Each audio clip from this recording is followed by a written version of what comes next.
আবু বকরের শেষ জীবনে ওই বৃষ্টি আবার দেখা দিল, ওকানা সাবাবা মাউতিহি, আর এটাই হলো আবু বকরের মরণের কারণ।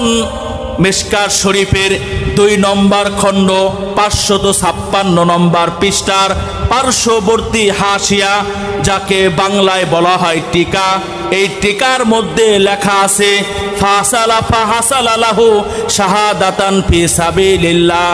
এই ঘটনাকে কেন্দ্র করে আল্লাহ আবু বকরকে শাহাদাতের মর্তবা দান করলেন। শাহাদাতের মর্তবা আল্লাহ তাআলা আবু বকরকে দান করলেন। এই হলো ওই রজনী, যেই এক রজনীর বন্দিগি ওমরের গোটা জিন্দেগির বন্দিগি থেকে অনেক দামি।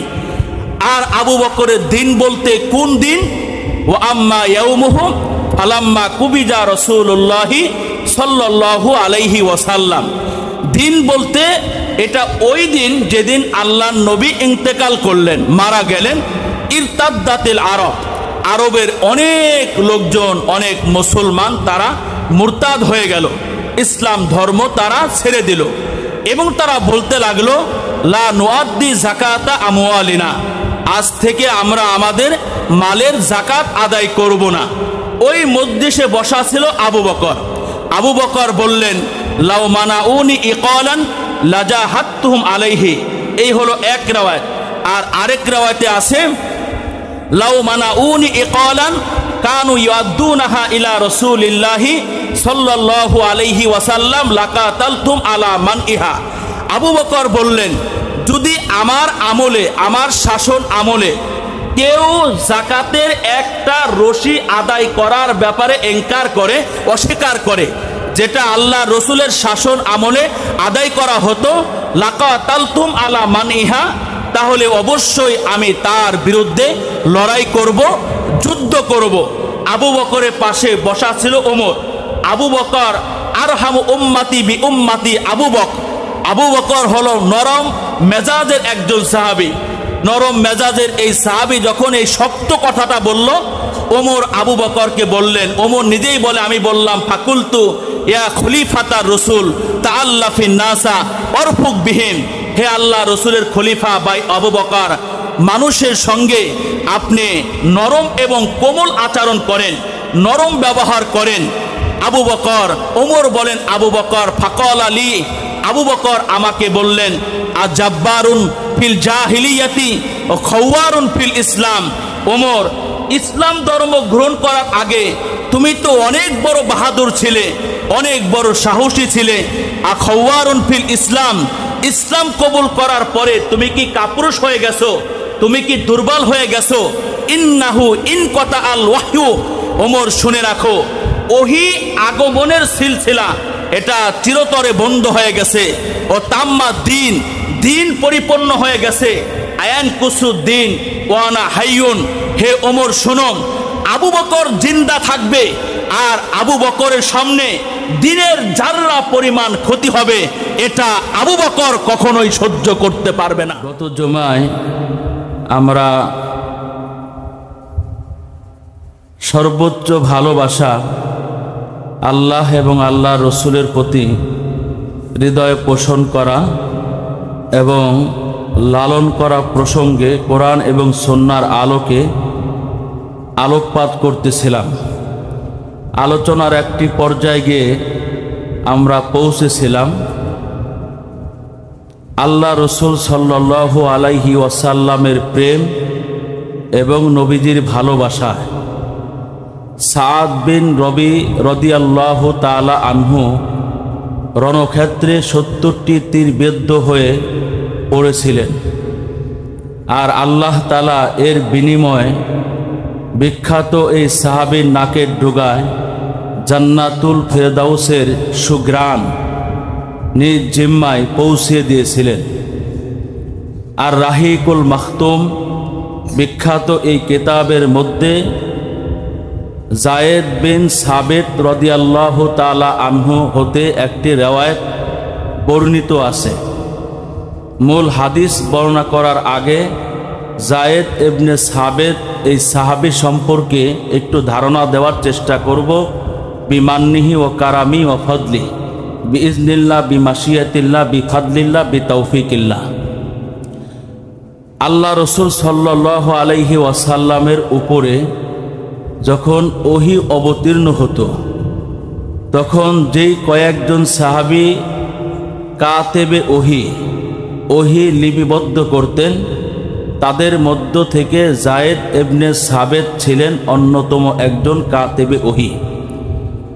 যায়েদ ইবনে সাবেত, যার একটি লকব ছিল বাহরুল উলুম, গভীর জ্ঞানের অধিকারী বিদগ্ধ একজন সাহাবী ছিলেন যায়েদ ইবনে সাবেত।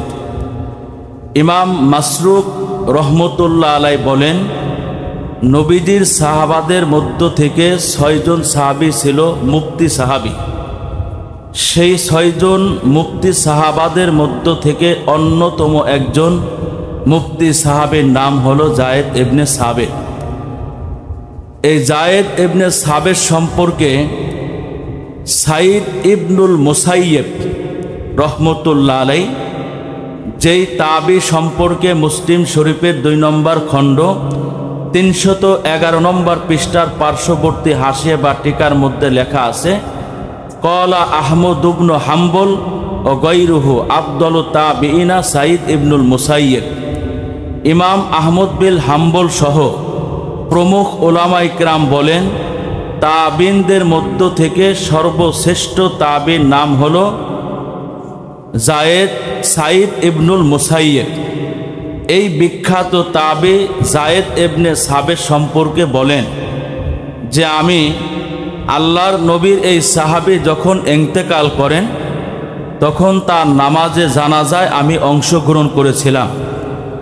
নবীজির এই সাহাবী যায়েদ ইবনে সাবেতকে কবরস্থ করার পরে রইসুল মুফাসসিরিন আব্দুল্লাহ ইবনে আব্বাস রাদিয়াল্লাহু তাআলা আনহু দুনিয়াবাসীকে লক্ষ্য করে বলেছিলেন, মান সাররাহু আইয়ালামা কাইফা জাহাবুল ইলমি ফাহুয়া ইয়ালামু ফাহাকাজা জাহাবুল ইলমি।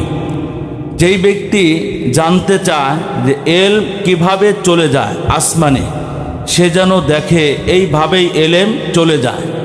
আল্লাহি লাকাদ দুফিনাল ইয়াউমা ইলমুন কাসীরুন, আল্লাহর কসম করে বলি, আজকে বহু জ্ঞান, বহু এলম দাফন করা হলো। এই মাকলা থেকেও বোঝা যায় যায়েদ ইবনে সাবেত কত বড় একজন আলেম সাহাবী ছিলেন।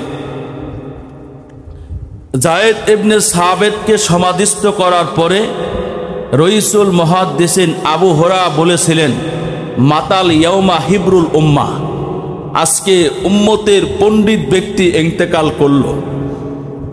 আসমানি 4টি কিতাবের মধ্য থেকে বিখ্যাত একটি কিতাব হলো তাওরাত। এই তাওরাত নামক বিখ্যাত আসমানি কিতাবের 2 জন হাফেজ সাহাবী ছিলেন, যাদের এই তাওরাতের মতো বিশাল কিতাব মুখস্থ ছিল। ওই 2 জন সাহাবীদের মধ্য থেকে একজন হলো যায়েদ ইবনে সাবেত রাদিয়াল্লাহু তাআলা আনহু। এই যায়েদ ইবনে সাবেত হাদিস বর্ণনা করেন। তিনি বলেন যে উহুদ যুদ্ধ শেষ হয়ে গেছে। বাসানিন নবী সাল্লাল্লাহু আলাইহি ওয়াসাল্লাম ইয়াউমা উহুদ লিতলাবি সাদ বিন রবি। আল্লাহ রাসূল সাল্লাল্লাহু আলাইহি ওয়াসাল্লাম শহীদ সাহাবাদের লাশ শনাক্ত করার জন্য বিশেষ করে সাদ বিন রবির লাশটাকে শনাক্ত করার জন্য যায়েদ ইবনে সাবেতকে উহুদ প্রান্তরে আল্লাহ নবী পাঠিয়ে দিলেন। যায়েদ বলেন, আমি উহুদ প্রান্তরের উদ্দেশ্যে রওনা হয়ে গেলাম। পিছন থেকে আল্লাহর নবী আমাকে ডাক দিয়ে বললেন, যায়েদ দাঁড়িয়ে যাও, ইন রাআইতাহু ফাআকরিহি মিন্নি সালাম। যদি আমার সাহাবী সাদ বিন রবিকে জীবন্ত তুমি রণক্ষেত্রে পেয়ে যাও, তাহলে আমার পক্ষ থেকে সাদ বিন রবিকে তুমি সালাম পৌঁছাবা। যায়েদ ইবনে সাবেত বলেন, আমি পুনরায় উহুদ প্রান্তরের উদ্দেশ্যে রওনা হয়ে গেলাম। নবী আবার আমাকে পিছন থেকে ডেকে বললেন, যায়েদ দাঁড়াও, শুধু আমার তরফ থেকে আমার সাহাবী সাদ বিন রবিকে সালাম পৌঁছানোর জন্য তোমাকে পাঠানো হচ্ছে না, বরং আমার ওই সাহাবীকে যেই হালাতে উহুদের প্রান্তরে তুমি পাবা তাকে জিজ্ঞাসা করবা তার কাছে কেমন লাগতেছে। যায়েদ ইবনে সাবিত বলেন, আমি আবার রওনা হয়ে গেলাম। ফাজালতু আতুফু বাইনাল কতলা, আমি শহীদ লাশগুলোর মাঝে ঘোরাফেরা করতে লাগলাম এবং তন্ন তন্ন করে নবীর সাহাবী সাদ বিন রবিকে আমি তালাশ করতে লাগলাম। ফাআসাবতুহু ওহুয়া ফি আখিরি রমাতিন ওবিহি সাবউনা, তালাশ করতে করতে অবশেষে আমি সাদ বিন রবিকে এমন হালাতে পেয়ে গেলাম যে সাদ বিন রবির কাছে তার জীবনের সর্বশেষ নিঃশ্বাস ঘনিয়ে এসেছে। তিনি মৃত্যুর শয্যায় সজ্জিত, অল্প সময়ের ব্যবধানেই তিনি ইন্তেকাল করবেন, তিনি শাহাদাত বরণ করবেন। অবিহি সাবউনা দরবাতান, আমি তার সন্নিকটে গিয়ে দেখলাম সাদ বিন রবি উহুদের যুদ্ধ করতে গিয়ে তিনি 70টি তীর বিদ্ধ হয়ে জমিনের উপরে পড়ে আছে, রক্তে রঞ্জিত হয়ে গেছে রাজপথ। আমি জিজ্ঞাসা করলাম, আংতা সাদ, তুমি কি আল্লাহর নবীর সাহাবী সাদ বিন রবি? কলা নাম। সাদ বিন রবি বললেন, হ্যাঁ, আমি আল্লাহর নবীর সাহাবী সাদ বিন রবি। যায়েদ ইবনে সাবিত বললেন, ইন্না রাসূলুল্লাহি সাল্লাল্লাহু আলাইহি ওয়াসাল্লাম ইয়াকরাউ আলাইকা সালাম, আল্লাহর নবী তোমাকে সালাম দিয়েছেন। যায়েদ ইবনে সাবিত বলেন, মুমূর্ষ এই সাহাবী যিনি রণক্ষেত্রে 70টি তীর বিদ্ধ হয়ে জমিনের উপরে মৃত্যু শয্যায় সজ্জিত ছটফট করছে, এই সাহাবী যখন নবীর সালামটা পেয়েছে, যায়েদ ইবনে সাবিত বলেন, আমার কাছে মনে হচ্ছিল কেমন যেন তার হৃদয়টা নতুন করে আবার সজীবতা ফিরে পেয়েছে।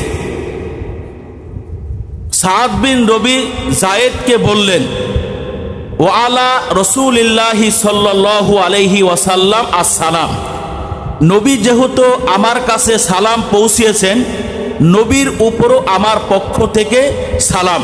ওয়ালাইকা সালাম, আর নবী যেহেতু তোমার মাধ্যমে আমার কাছে সালাম পৌঁছাইছে, অতএব তোমার উপরও আমার পক্ষ থেকে তোমার উপরও সালাম বর্ষিত হোক। যায়েদ ইবনে সাবিত তিনি সাদ বিন রবিকে বললেন, খব্বিরনি কাইফা তাজিদুলাক, হে আল্লাহর নবীর সাহাবী, শুধু আপনার কাছে আল্লাহর নবী সালাম পৌঁছানোর জন্য আমাকে প্রেরণ করেন নাই উহুদ প্রান্তরে, বরং নবী তোমাকে জিজ্ঞাসা করতে বলেছে তোমাকে আমি যেই হালাতে এই রণাঙ্গনে পাবো ওই হালাতে তোমার কাছে কেমন লাগতেছে। সাদ বিন রবি বললেন, কুল্লাহু আজিদ রিহাল জান্নাহ, হে আল্লাহর নবীর সাহাবী যায়েদ ইবনে সাবিত, আল্লাহর রসুলকে গিয়ে বলবা আলহামদুলিল্লাহ সুম্মা আলহামদুলিল্লাহ, আমি অনেক ভালো আছি। যদিও ক্ষণিকের জন্য 70টি তীর বিদ্ধ হয়ে রণক্ষেত্রে আমি আজকে রক্তে রঞ্জিত, ক্ষণিকের জন্য এবং অল্প সময়ের জন্য আমার সীমাহীন এবং অসহনীয় কষ্ট হচ্ছে, কিন্তু বাস্তবতা হলো যেই আল্লাহর ভালোবাসা প্রমাণ করার জন্য, যেই আল্লাহ তাআলার হাবিবে কিবরিয়ার ভালোবাসা আর প্রেম প্রমাণ করার জন্য আমি যে আমার এই মহামূল্যবান জীবনটাকে রণক্ষেত্রে উৎসর্গ করতে পারলাম, এর বিনিময় আল্লাহ তাআলা জান্নাতুল ফেরদাউসের সুঘ্রাণ আমার জীবনের অন্তিমতা ফিরে আসার আগে আমার নাকের ডগায় আল্লাহ তাআলা পৌঁছে দিয়েছে। এই হাদিস থেকে বোঝা যায় যে আল্লাহর নবীর প্রেম আর ভালোবাসা প্রমাণ করার জন্য নিজের গায়ের তাজা রক্ত আল্লাহর জমিনে ঢেলে দিয়ে সাহাবারা প্রমাণ করেছে যে নবীকে তারা কতটা ভালোবাসে। নিজের জানের চেয়েও তারা নবীকে অনেক মহব্বত করেন এবং অনেক বেশি ভালোবাসেন। হুজুর আকরাম সাল্লাল্লাহু আলাইহি ওয়াসাল্লামের প্রতি সাহাবাদের ভালোবাসা, বিনম্র শ্রদ্ধা, প্রেম এতটাই গভীর থেকে গভীরতর ছিল যে আল্লাহর নবীর শরীর মোবারকের উপরে ফুলের একটি টোকা পড়বে এটা সাহাবারা কোনোভাবেই সহ্য করতে পারতেন না।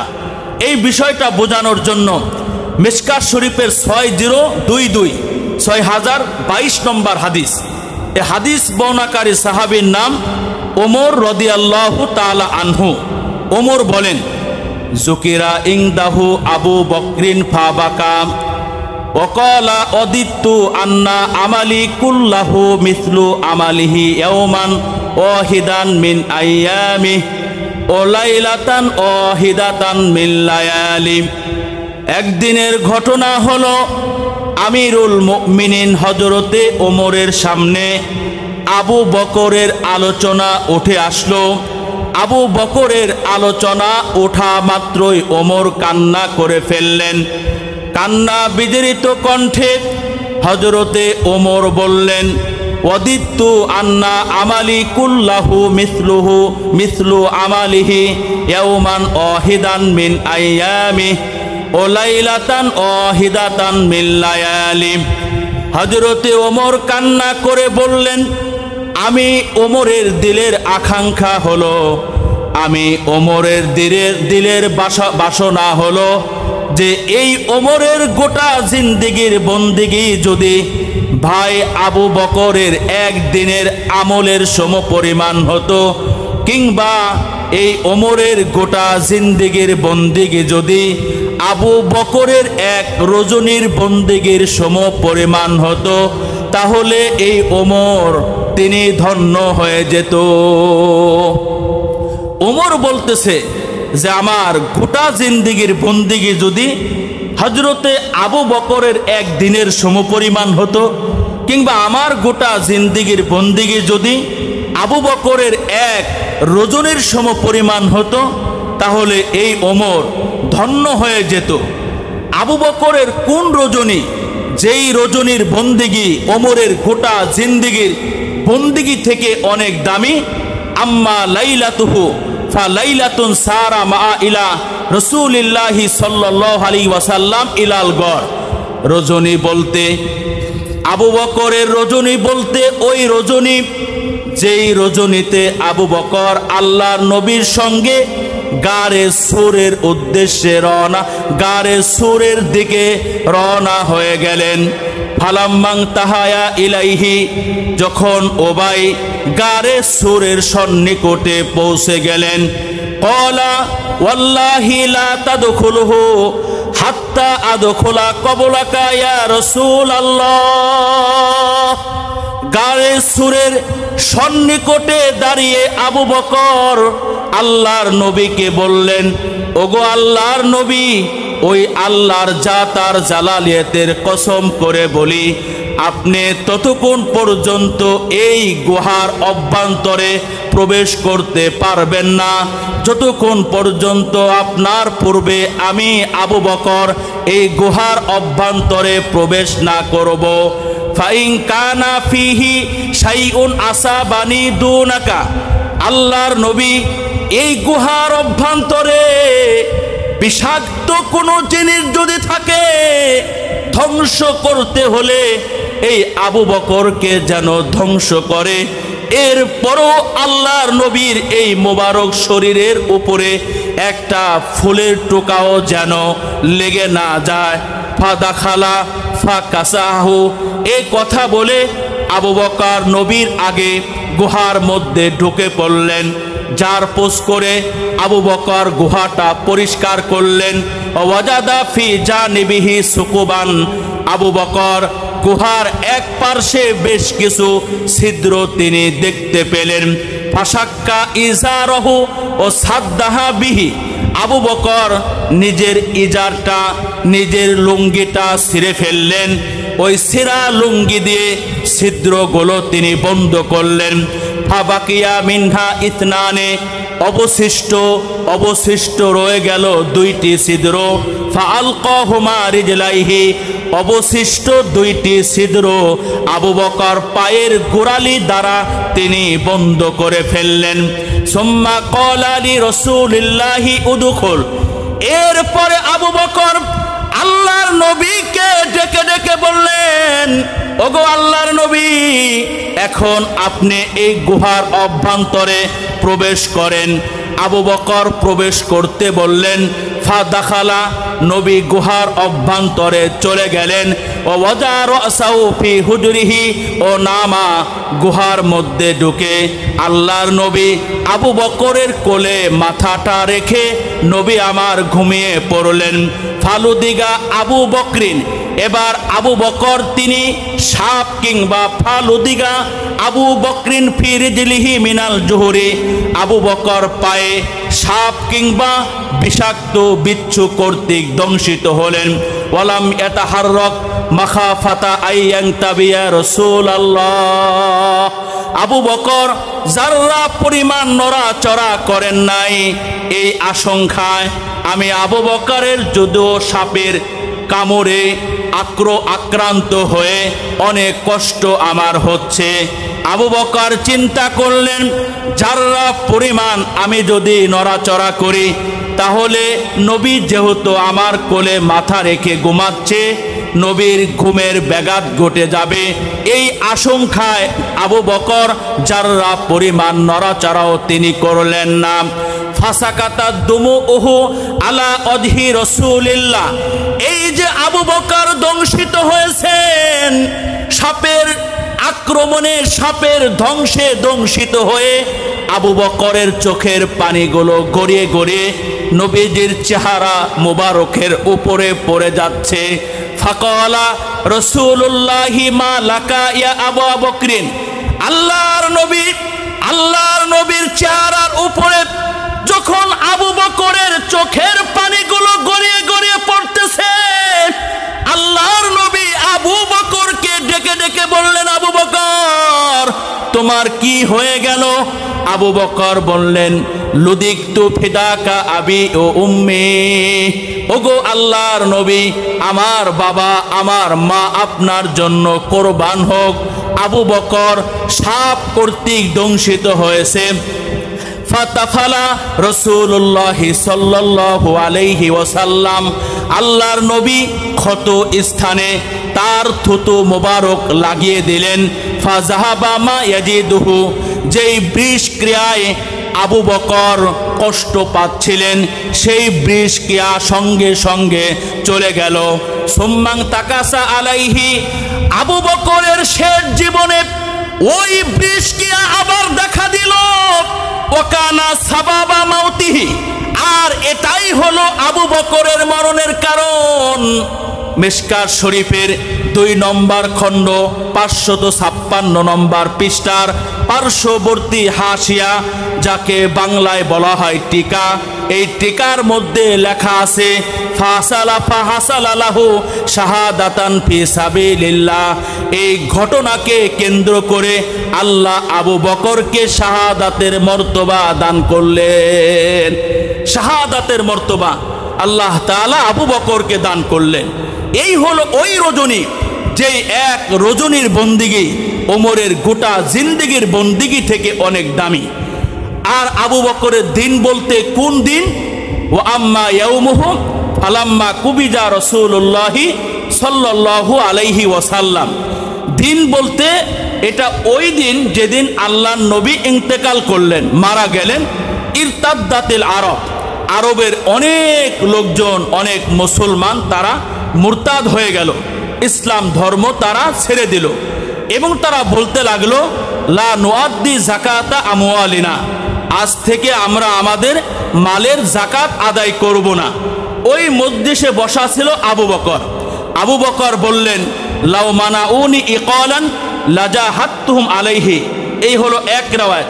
আর আরেক রাওয়ায়াতে আছে লাউ মানাউনি ইকালান কানু ইয়াদুনাহা ইলা রাসূলিল্লাহি সাল্লাল্লাহু আলাইহি ওয়াসাল্লাম লাকাতালতুম আলা মানইহা। আবু বকর বললেন, যদি আমার আমলে, আমার শাসন আমলে কেউ যাকাতের একটা রশি আদায় করার ব্যাপারে ইনকার করে, অস্বীকার করে, যেটা আল্লাহ রসুলের শাসন আমলে আদায় করা হতো, লাকাতালতুম আলা মানইহা, তাহলে অবশ্যই আমি তার বিরুদ্ধে লড়াই করব, যুদ্ধ করব। আবু বকরের পাশে বসা ছিল ওমর। আবু বকর আরহামু উম্মতি বি উম্মতি আবু বকর। আবু বকর হলো নরম মেজাজের একজন সাহাবী। নরম মেজাজের এই সাহাবী যখন এই শক্ত কথাটা বলল, ওমর আবু বকরকে বললেন, ওমর নিজেই বলে, আমি বললাম ফাকুলতু ইয়া খলিফাতার রসুল তাআল্লাফিন নাসা অরফুক বিহিম, হে আল্লাহ রসুলের খলিফা ভাই আবু বকর, মানুষের সঙ্গে আপনি নরম এবং কোমল আচরণ করেন, নরম ব্যবহার করেন। আবু বকর, ওমর বলেন আবু বকর ফাকাল আলী, আবু বকর আমাকে বললেন, আজাব্বারুন ফিল জাহিলিয়াতি ও খাওয়ারুন ফিল ইসলাম। ওমর, ইসলাম ধর্ম গ্রহণ করার আগে তুমি তো অনেক বড় বাহাদুর ছিলে, অনেক বড় সাহসী ছিলে। আর খাওয়ারুন ফিল ইসলাম, ইসলাম কবুল করার পরে তুমি কি কাপুরুষ হয়ে গেছো? তুমি কি দুর্বল হয়ে গেছো? ইন্নাহু ইনকাতা আল ওয়াহয়ু, ওমর শুনে রাখো, ওহী আগমনের সিলসিলা এটা চিরতরে বন্ধ হয়ে গেছে। ও তাম্মা দিন, দিন পরিপূর্ণ হয়ে গেছে। আয়ান কুসুদ্দিন ওয়ানা হাইয়ুন, হে ওমর শুনো, আবু বকর জিন্দা থাকবে আর আবু বকরের সামনে দিনের জাররা পরিমাণ ক্ষতি হবে, এটা আবু বকর কখনোই সহ্য করতে পারবে না। এই আবু বকরের রক্তই ছিল আমাদের আকাবির আসলাফদের ধমনীতে। যেমন ইমামে মোহাম্মদ রহমতুল্লাহ আলাই, ইমামে মোহাম্মদ রহমতুল্লাহ আলাই উনি রাত ভর কোরআন এবং হাদিসকে সামনে রেখে তিনি পড়াশোনা করতেন, তিনি মোতালা করতেন। কেমন সময় তিনি পড়াশোনা করতেন? ইমামে শাফি, চার ইমামের এক ইমাম ইমামে শাফি বলেন, একবার আমি ইমামে মোহাম্মদের বাড়িতে মেহমান হিসেবে আসলাম। ইমামে মোহাম্মদ এশারের নামাজ পড়ে উনি পড়াশোনা শুরু করলেন। ওনার সংস্রবে থেকে আমিও পড়াশোনা আরম্ভ করলাম। ইমামে মোহাম্মদ সারা রাত পড়াশোনা করে কাটিয়ে দিলেন, আমিও তার সংস্রবে থেকে সারা রাত পড়াশোনা করে কাটিয়ে দিলাম। ইমামে মোহাম্মদ রাতের সিংহভাগ তিনি পড়াশোনা করতেন। আর উম্মতের ব্যথা নিয়ে একটা কথা তিনি এইভাবে বলতেন, ওকাইফা আনামু ওয়াকাদ নামাত উয়ুনুল মুসলিমিন তাওয়াক্কুলান আলাল্লাহ ফাইজা নিমতু ফাফিহি তাদিউদ্দিন। আমি ইমামে মোহাম্মদ কিভাবে ঘুমাবো? গোটা বিশ্বের চক্ষু জগল আল্লাহর উপরে নির্ভরশীল হয়ে তারা ঘুমের সমুদ্রে নিমজ্জিত। ফাইজা নিমতু ফাফিহি তাদিউদ্দিন, আমি যখন অন্যদের মতো শুধু নাকে তোল দিয়ে রাতকে রাত ঘুমিয়ে আমি পার করব, তো দিন বিলীন হয়ে যাবে, দিনের সর্বনাশ হয়ে যাবে, দিনের ক্ষতি হয়ে যাবে। এই কারণেই উম্মতের ওলামায়ে কেরাম তার বাবাকে গালি দিলে উম্মতের ওলামায়ে কেরাম তারা ক্ষিপ্ত হন না। তার আপনজন আর প্রিয়জনদেরকে বক্র কথা বললে তারা রাগান্বিত হন না। উম্মতের ওলামায়ে কেরাম কখন রাগান্বিত হয়ে যায়? উম্মতের ওলামায়ে কেরাম কাপড়ের কাপড় মাথায় রেখে রাজপথে কখন তারা বিক্ষোভ মিছিল গড়ে তোলে, যখন ইসলামের উপরে আঘাত আনা হয়, যখন নবীকে ব্যঙ্গ করে আর উপহাস করে কথাবার্তা বলা হয়, যখন ইসলামের আইন কোরআনের বিধান পাল্টানোর অপচেষ্টা যখন করা হয়, তখন এদেশের 18 কোটি মুসলিম ঘরে বসে থাকলো, উম্মতের ওলামায়ে কিরাম ঘরে বসে থাকতে পারে না। কথা বলতে হবে, ঠিক না বেঠিক? কারণ তাদের ধমনীতে বহমান আবু বকরের রক্ত, তাদের ধমনীতে বহমান এই ইমামে মুহাম্মাদের রক্ত। তো এই লম্বা হাদিস থেকে বোঝা গেল যে সাহাবারা নবীজির যারা পরিমাণ কষ্ট হোক এটা তারা বরদাস্ত করতে পারতেন না। কষ্ট যা হওয়ার আমার হোক, এটা আমি সহ্য করে নেব, তবে নবীর শরীরে একটি ফুলের টোকা লাগবে এটা সাহাবারা সহ্য করতে পারতেন না। কারণ নিজের জীবনের অপেক্ষাও সাহাবারা নবীকে কম ভালোবাসতেন না বেশি ভালোবাসতেন? নবীজির ভালোবাসা, সত্যিকারের আশেক যেমন নবীজির প্রেমে নবীজির ভালোবাসায় কান্না করেছে মহান স্রষ্টার নির্জীব সৃষ্টি মা লা রুহা লাহুম, যাদেরকে আল্লাহ প্রাণ দান করেন নাই, এমন নির্জীব সৃষ্ট নবীর প্রেমে কান্না করেছেন। যেমন খেজুর গাছ আল্লাহ রসুল সাল্লাল্লাহু আলাইহি ওয়াসাল্লামের প্রেমে এবং মহব্বতে কান্না করেছেন। তিরমিজি শরীফে 3627 3627 নম্বর হাদিস।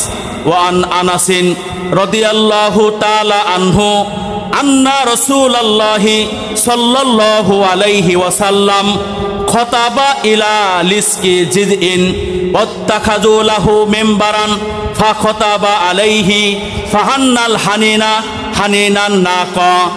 আনাস ইবনে মালিক বলেন, আল্লাহর নবী ইসলামের সূচনা লগ্নে মরা একটি খেজুর গাছের সঙ্গে হেলান দিয়ে আল্লাহর নবী জুমার দিন জুমার খুতবা দিতেন। ওয়াত্তাখাযু লাহু মিম্বারা, সাহাবা ইকরাম কাঠ দিয়ে উন্নত মানের একটা মেম্বার আল্লাহর নবীর জন্য তৈরি করলেন।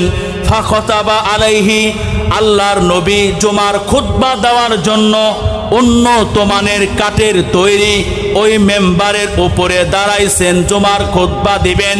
ফাহান্নান নাকা ফাহান্নাল জিজআ হানিনান নাকা। যে মাত্র আল্লাহর নবী কাঠের তৈরি মেম্বারের উপরে দাঁড়িয়ে গেছেন খুতবা দেওয়ার জন্য, ঠিক ওই মুহূর্তে খেজুর গাছ উটনির বাচ্চার ন্যায় হাউমাউ করে তিনি কান্না করতে লাগলেন। খেজুর গাছ উটনির বাচ্চার ন্যায় সে কান্না শুরু করে দিল। আর বুখারী শরীফের 3582, 83 এবং 84 নম্বর হাদিসে আছে, ও সিয়াহাস সবিয়্যি, মায়ের কোল থেকে নবজাত বাচ্চাটাকে ছিনিয়ে নিলেন। ওই বাচ্চা যেমন হাউমাউ করে কান্না করে, ঠিক তদ্রূপ ভাবে আল্লাহর নবীর বিরহে খেজুর গাছটা উটনির বাচ্চার ন্যায় মায়ের কোলে থাকা দোলনার শিশুর ন্যায় হাউমাউ করে কান্না করতে লাগলেন। ফানাজালান নাবিয়্যু সাল্লাল্লাহু আলাইহি ওয়াসাল্লাম ফাসাকানা ফামাসসাহু বিয়াদিহি ফাসাকানা। আল্লাহর নবীর খেজুর গাছের কান্না শুনে নবী মেম্বার থেকে নিচে অবতরণ হয়ে খেজুর গাছকে হাত দ্বারা স্পর্শ করলেন। ফাসাকানা, সঙ্গে সঙ্গে খেজুর গাছের কান্না বন্ধ হয়ে যায়। খেজুর গাছকে যখন কান্না করতে শুনলেন, তো আল্লাহর নবী মেম্বার থেকে অবতরণ হয়ে খেজুর গাছকে স্পর্শ করছেন। স্পর্শ করার সাথে সাথে ফাসাকানা, খেজুর গাছের কান্না বন্ধ হয়ে গেছে। সুনানে ইবনে মাজার 1415 1415 নম্বর হাদিসে আছে, ফাআতাহু ফাহতাদানাহু ফাসাকানা ফাকালা লাউলাম আহতাদিনহু লাহান্না ইলা ইয়াউমিল কিয়ামা। খেজুর গাছকে যখন নবীজি কান্না করতে শুনলেন, তখন আল্লাহর নবী কাল বিলম্ব না করে মেম্বার থেকে নিচে অবতরণ হয়ে আল্লাহ রসুল এই খেজুর গাছের কাছে আসছে। ফাহতাদানাহু, অনেক দিন পর প্রবাসী সন্তান যখন দেশে ফিরে আসে, দেশে ফিরে আসার পরে এয়ারপোর্টে গিয়ে বাবা যখন এই প্রবাসী সন্তানকে যেইভাবে বুকে জড়িয়ে নেয়, আল্লাহর নবী খেজুর গাছের কাছে এসে ওই খেজুর গাছটাকে টান দিয়ে নিজের বুকের সাথে আলিঙ্গন করলেন এবং জড়িয়ে ধরলেন। ফাসাকানা, সঙ্গে সঙ্গে এই খেজুর গাছের কান্না বন্ধ হয়ে গেল। ফাকালা, এরপরে আল্লাহ রসুল বললেন, লাউলাম আহতাদিনহু লাহান্না ইলা ইয়াউমিল কিয়ামা।